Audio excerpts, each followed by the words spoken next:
Kia, can you help me out with something? Yeah, sure. What do you need? I'm having a really hard time with this memory thing. I don't understand what it means. Well, memory is when you think of something that you learned in the past. Okay, but how do we process it? Well, first you encode it in your brain, and then you store it, and then you retrieve it or get out information. Okay, well, it sounds a lot like what they mean. So you need new ways to help me remember memory. Encoding is the first step. A way to remember encoding is to think of the word enter. Encoding means letting the information enter the brain. The next step is storage. Storage is when you retain information or when you store it. The third and final step is retrieval. Retrieval is when you try to remember information. Hello. Hey, Kelsi. How are you today? I'm okay. How are you doing? Good. That's Are you ready for some Filipino lesson? Yeah. Okay, so today I'm going to teach you how to say you are beautiful in Filipino. Are you ready? Yeah. Okay, repeat after me. Ikaw, Ikaw ay, ay maganda. maganda. Ikaw ay maganda. Good job! Now, Wait, can you teach me how to say one thing? well, Can you teach me how to say you are smelly? that's kind of mean to say. I want to learn it. Okay. That would be, ikaw, Ikaw ay, ay mabaho. mabaho. Ikaw ay mabaho.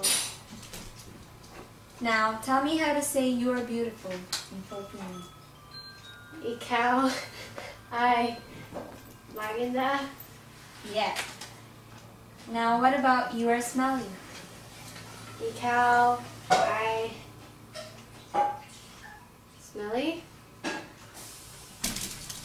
What was that word? I don't remember it. What you just witnessed is an example of a proactive interference. Proactive interference is a disruptive effect of prior learning on the recall of new info. You see, I taught Kelsi how to say, you are beautiful and you are smelly in Filipino. And when I asked her to say, you are beautiful in Filipino, she remembered the old information I just taught her. But when I asked her to repeat, you are smelly in Filipino, she forgot or she mixed it up with English because the new information is being disrupted by the old. The way to remember proactive interference is when you think of the word proactive. Proactive is a product that makes your skin look new. The new information is being disrupted by the old. Did you get that? Did you get my test last night? No, I never got it. Really? Yeah. Oh, I forgot to tell you I got a new number. That's probably why. Yep. So what's your new number now? It's right there.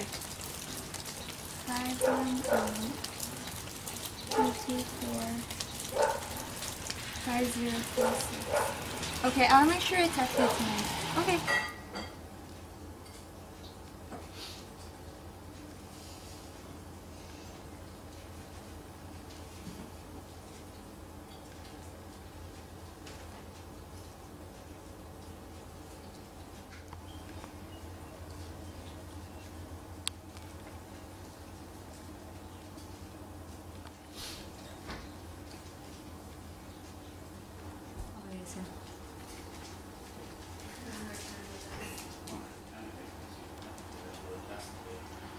Oh, I sent it to Kelsi's old number.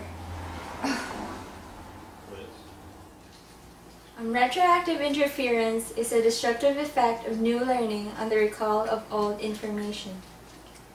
A way to remember it is when you think of the word retro, retro clothing, past styles interfering with the new styles. I remember the day when I tripped over my dog and I broke my ankle.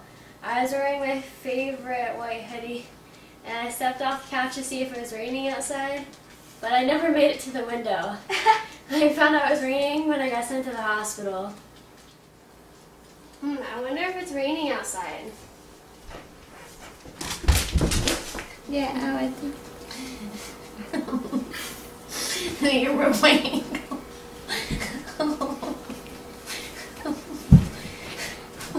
Flashbulb memory is a clear, vivid memory of a significant event. Flashbulb memory. A way to remember flashbulb memory is when the flash goes off on a camera. You know that the moment is saved with all of its details. Here are some more examples and terms that are part of memory. One of those terms is autobiographic memory. It's recalling life experiences and includes episodic and semantic memory.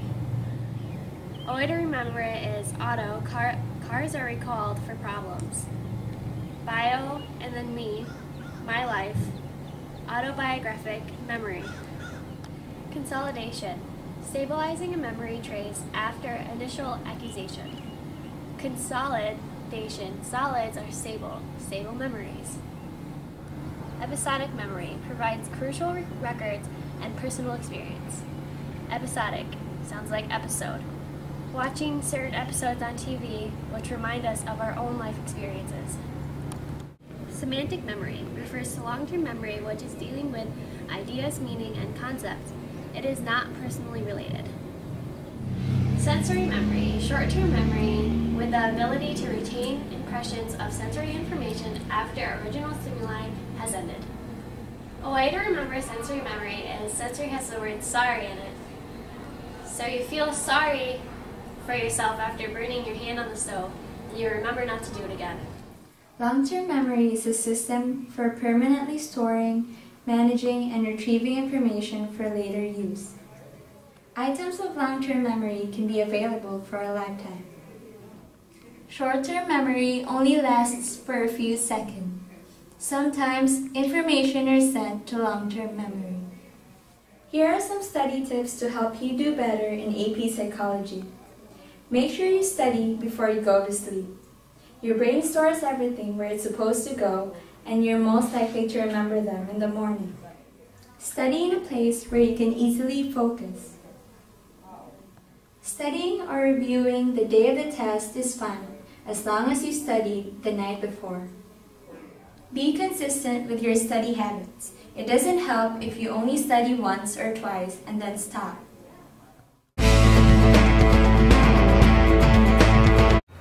Encoding is the way you remember it. The way to remember The way to remember encoding is the word enter, because encoding starts with en, same thing as enter. When you encode it, encoding means letting the information enter the brain. There's a truck going by. I got you. Go, Kia. Oh, I probably should not. Okay.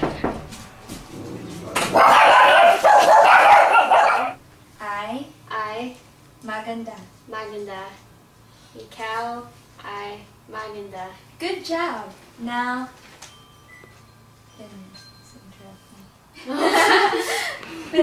I taught Kelsi how to say, "You are beautiful," and "You are smelly" in Filipino. But then when I asked her to... I can't even see. Oh. I can't even see. Oh. Come here. Oh, I shouldn't He's being good. Rosie. I wonder if it's raining outside.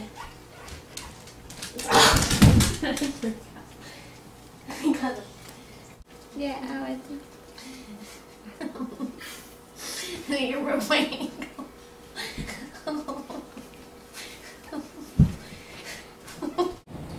One of those terms is autobiographic. I know you want rock and roll. You want it. This year's remix got symphonic soul. I got hop, I got fucking electronic beats. I got hip hop music with the future flow.